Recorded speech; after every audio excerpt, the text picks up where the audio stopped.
by Raymond Johnston, Prague Daily Monitor. The 8th of June 2018 European Development Days 2018 closed with a speech from Princess Mary of Denmark.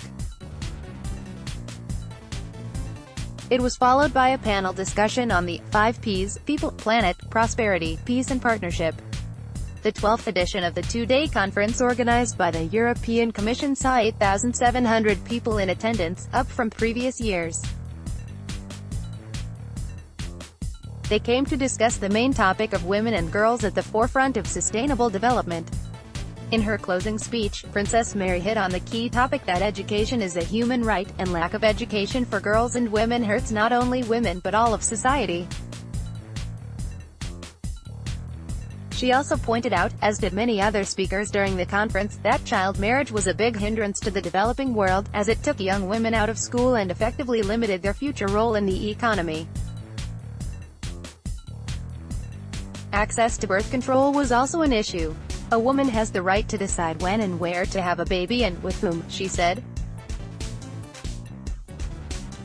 Clean and accessible water also affects women, who often have to spend all day getting enough water for their families. A clean water supply would allow many women to move from doing unpaid domestic work to doing paid work in the economy. Women's economic empowerment is essential for the sustainable development of the planet, she said. Switching topics slightly, she moved to environmental and social impacts of the fashion industry.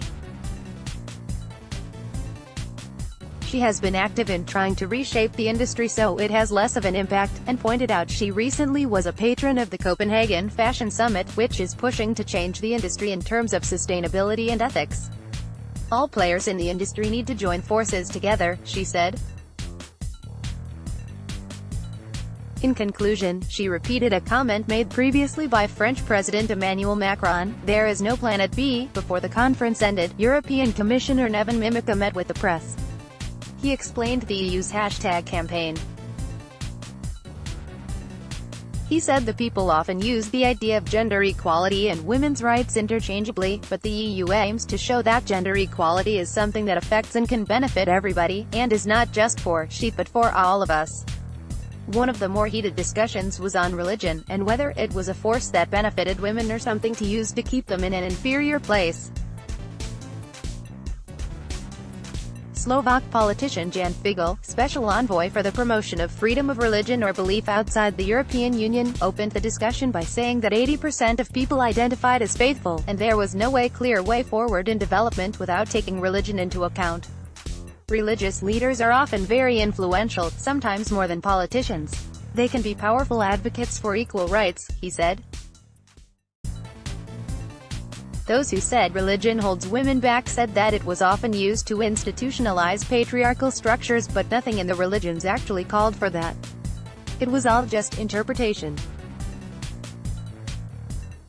Rumi Ahmed, professor of Islamic law at University of British Columbia, said that when religious leaders defend gender inequality by saying it is just our culture, people should be more willing to raise an eyebrow and say, "Oh, really?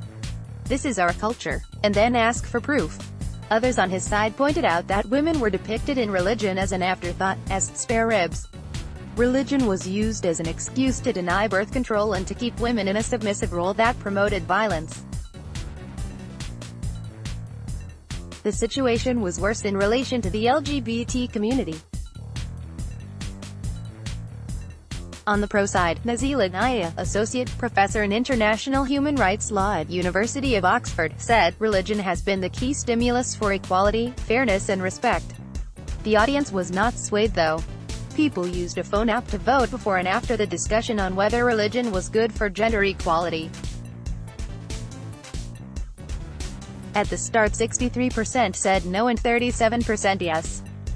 After it shifted to 64.3% no and 35.7% yes.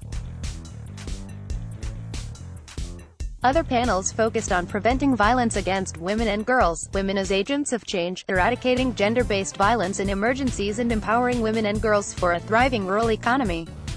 Another main part of the European Development Days was a space for NGOs to present their efforts and network. A key message from the conference was that the EU needs to approach developing nations as a partner and listen. Who are we to pretend that we're right on everything? President of the European Commission Jean-Claude Juncker said when the conference opened.